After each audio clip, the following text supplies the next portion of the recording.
Welcome back to Cosmic Hearts Healing. On April 23rd, we will be experiencing a full moon in Scorpio. This full moon is asking you to create new narratives and move in the direction of your desires. Are those desires being directed from a healthy state of being or a wounded one? Now, let me explain. So before I was conscious of my core wound of abandonment, it just controlled me. I had no conscious awareness of how it was created. I had no conscious awareness of how it would control me. And so then I researched how it was created in childhood. So that taught me the energy that I had to break and not pass this down to my children or other people.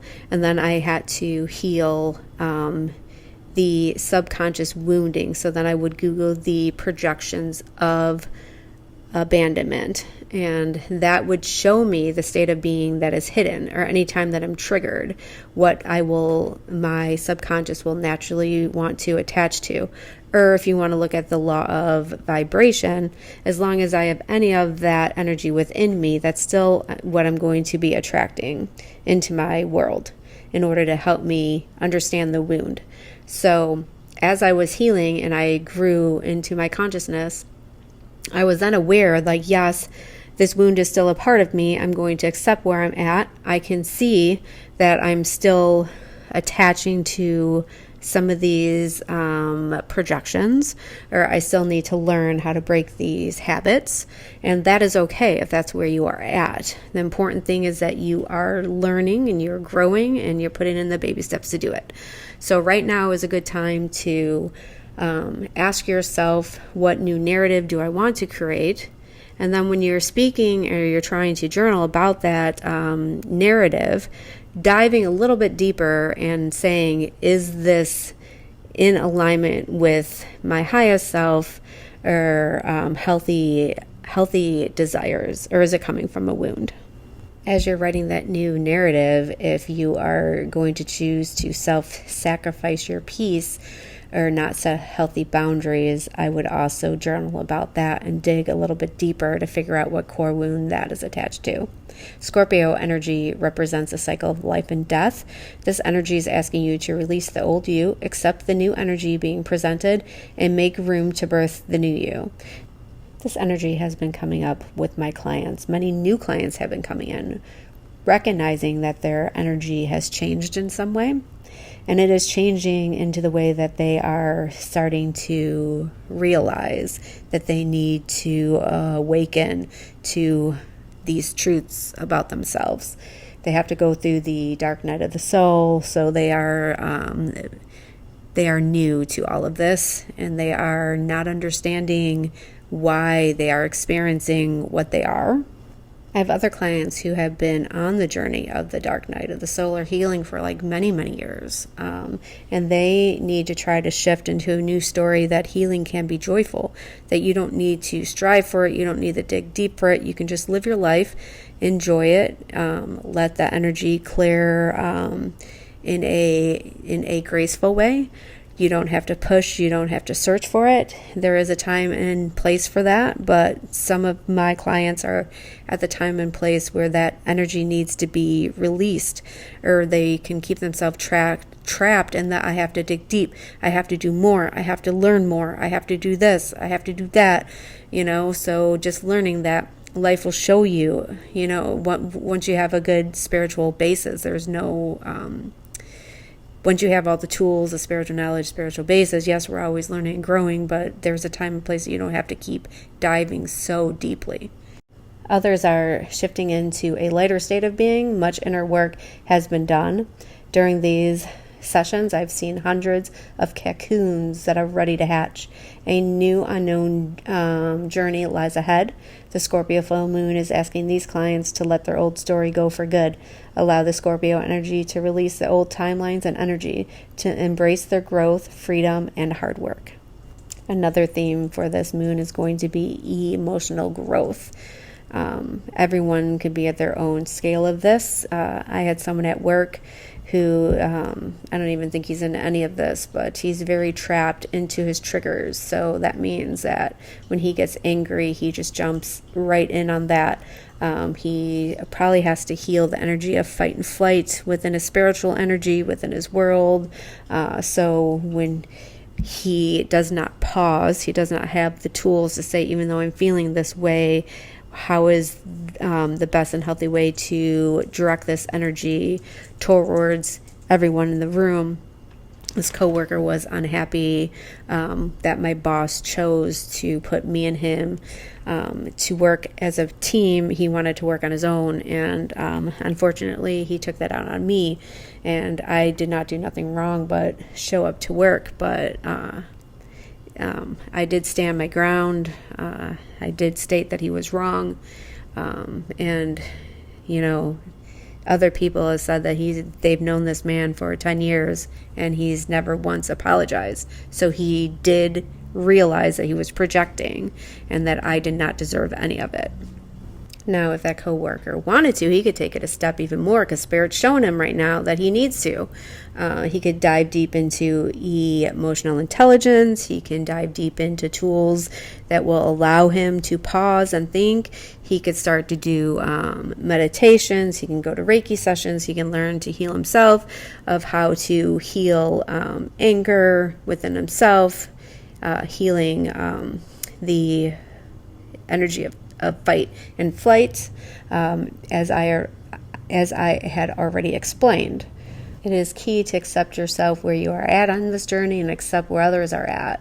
I know everyone is perfectly imperfect.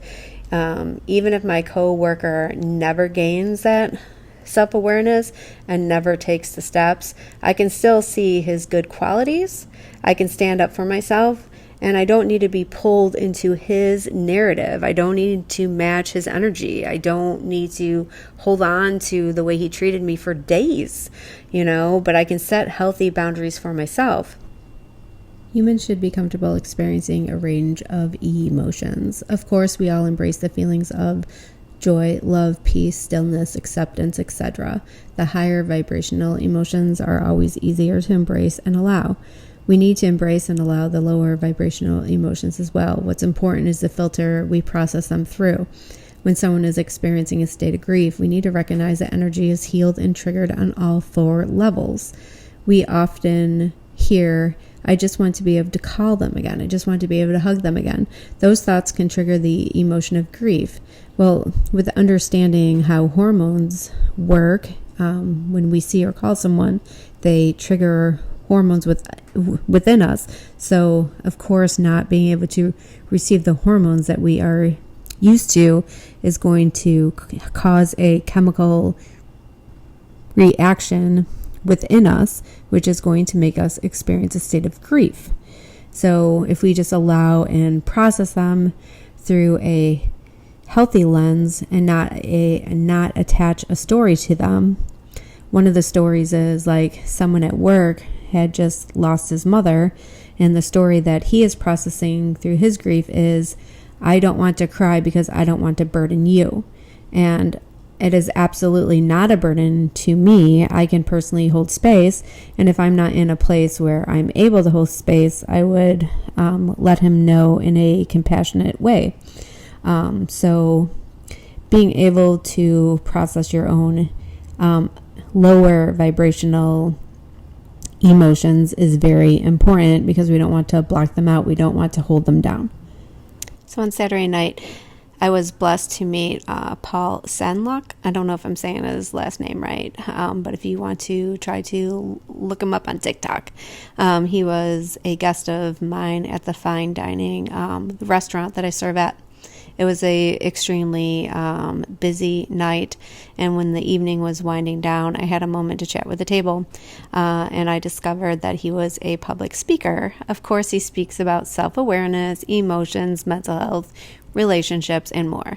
Conveniently, he was speaking at a church nearby to me the very next morning. At that point, I had already written a lot of this report, And of course, he was speaking on the topic of emotional prosperity. I wanted to share a few of the important takeaways and the notes that I had taken during his talk. That Paul spoke about was not giving every emotion a story, which I already talked about my grieving friend. Paul also shared a story that if someone's attached to the energy of drama, they might walk into a room and assume people are talking about them. From there, they create a narrative, and the energy of drama snowballs from there. Paul mentions that you don't have to give meaning to every feeling as well.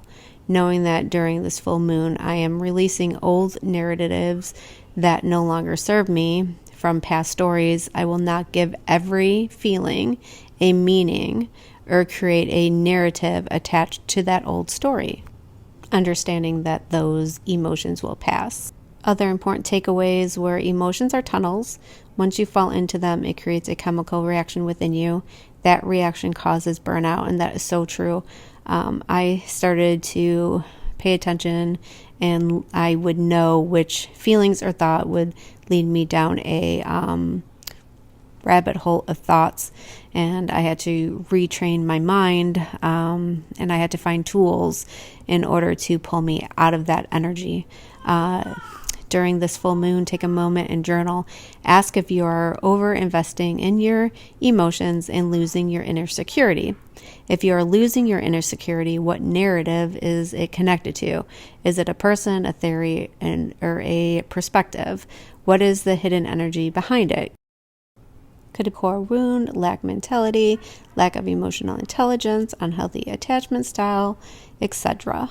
And my final thoughts on this full moon have to do with the energy of judgment. I was speaking to a table the other day, and it ends up that the gentleman was a writer and a publisher. I asked him what type of books he wrote. His wife responded with not the type of books that you would read. So I continued politely and asked him, and he responded with anatomy. I explained that I do and why I do, and she continued a negative narrative against who I am, what I do, what I know. So it's really important to stay true to who you are, not to buy into other people's narratives or judgments against you.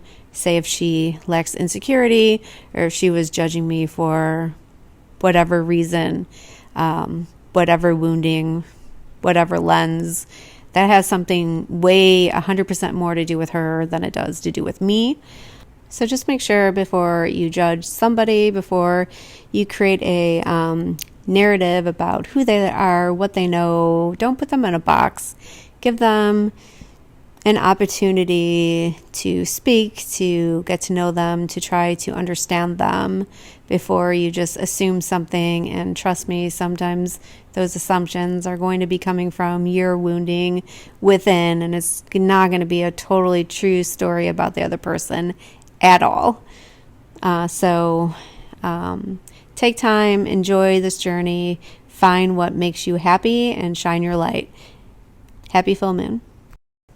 And if in scheduling a one-on-one, I love to offer what I call a 90-minute. It's 60 minutes of energy work. I let spirit guide the way, and then a half an hour of life coaching. Sometimes I use oracle cards. Most of the times I do not. So if you like to schedule, you can go online, and have a great day. Bye.